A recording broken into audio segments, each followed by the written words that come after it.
In our third section now we will talk about the diagnosis of brain abscess. And the common diagnostic steps will be, we will talk about the diagnosis of cerebritis and mature brain abscess. So how we can diagnose if it's cerebritis or mature brain abscess. Then how we can distinguish between brain abscess and some other central nervous system lesions. So we should know that these are symptoms or signs associated with abscess or with some other CNS lesions.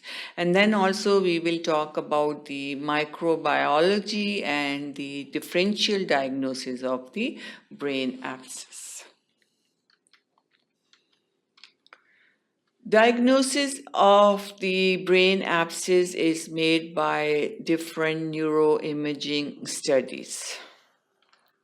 MRI, magnetic resonance imaging, is better than CT scan in the diagnosis of the brain abscess.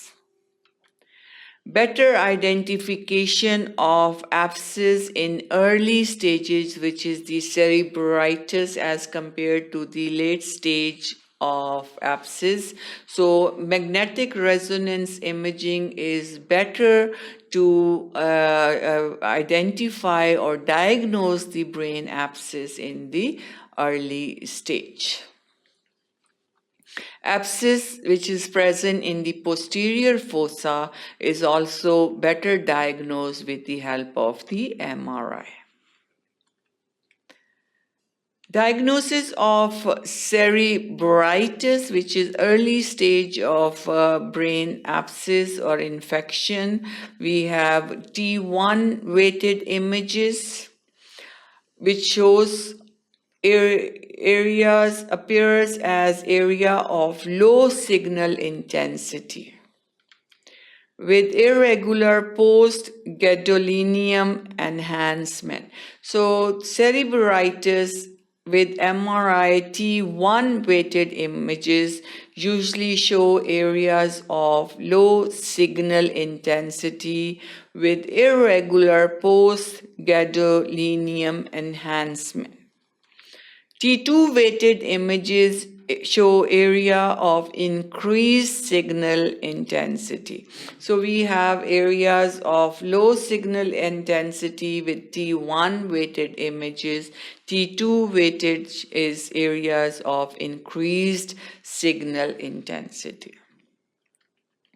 Cerebritis not visualized by CT scan appears as area of hypodensity. So CT scan is not very effective in the diagnosis of cerebritis. Next, diagnosis of mature brain abscess as compared to cerebritis. Here you can see mature brain abscess, which is all encapsulated. This is the capsule and this is the mature brain abscess. Cerebritis, early brain abscess, not mature brain abscess, well diagnosed by MRI, not with the CT scan.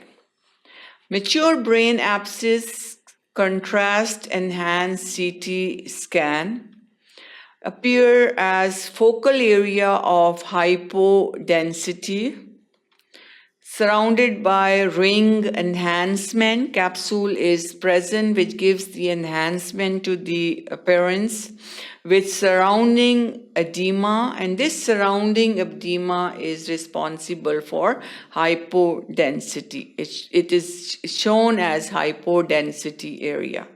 Contrast enhanced T1 weighted MRI shows capsule that enhance surrounding hypodense center, surrounded by hypodense area of edema.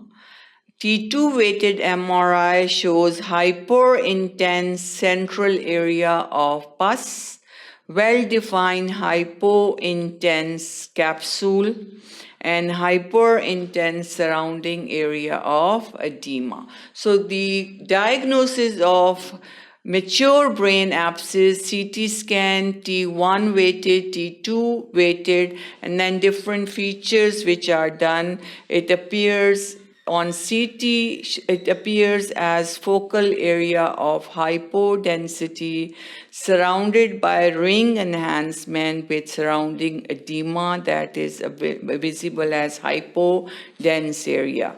A contrast enhanced T1 weighted MRI again shows capsules surrounding the hypodense center, surrounded by hypodense area of edema. So different features are present on different diagnostic tests that are performed for the mature brain abscess. Now, how we can distinguish between brain abscess and then some other central nervous system lesions on CT and MRI altered by glucocorticoid treatment. Brain abscess and other focal central nervous system lesions, distinction to be made: primary or metastatic tumors, diffusion weighted imaging sequence. Abscess shows increased signal and low signal on apparent diffusion coefficient images abscess. So these are some differentiating points by which we can differentiate between the brain abscess and some other central nervous system lesions.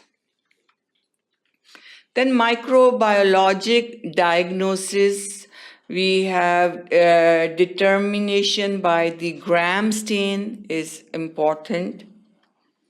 Culture of material obtained by CT guided stereotactic needle aspiration. So culture is done on the specimen that is removed by the aspiration of the abscess.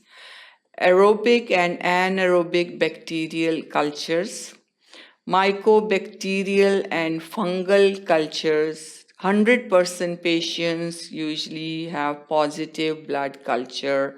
Lumbar puncture increases risk of herniation because of increased intracranial pressure which is present. Lumbar puncture is usually not recommended because it can cause herniation, but culture is very effective mean, and 100% of the cases in which culture is performed gives positive result. So culture should be performed on the specimen removed from the abscess, and it can grow the microorganism which is responsible for the abscess. Gram stain, we can also do the culture for aerobic and anaerobic microorganism, mycobacteria and fungal cultures, and also we can do different cultures which can give takes about 48 to 72 hours. These are the petri dishes in which the culture is performed in the presence of specific culture media, and that can give us the organism that is responsible for the formation of brain abscess. 50% patients usually have leukocytosis, increased white blood cell count. Usually the abscesses and infections are associated with leukocytosis. There is elevated ESR also associated with infections. 80% show elevated C-reactive proteins. Blood cultures positive in 10% cases, positive in more than 85% of the patient with abscesses due to Listeria monocytogenes. Now some differential diagnosis. Conditions like brain abscess, subdural empyema, bacterial meningitis, viral meningoencephalitis, superior sagittal sinus thrombosis, and acute disseminated encephalomyelitis. All these are the differential diagnoses. cause headache, fever, focal neurological signs, seizure activity, so they need to be differentiated by further testing and different investigations. Primary and metastatic brain tumors, when fever is absent, usually they are brain tumors. Major differential diagnosis. Less commonly cerebral infarction, hematoma, MRI or CT scan resemble the abscesses in these two conditions. So if the fever is not present, usually we can rule out the tumors and cerebral infarction and hematoma. So that was all about section 3. Thank you for watching sqadia.com.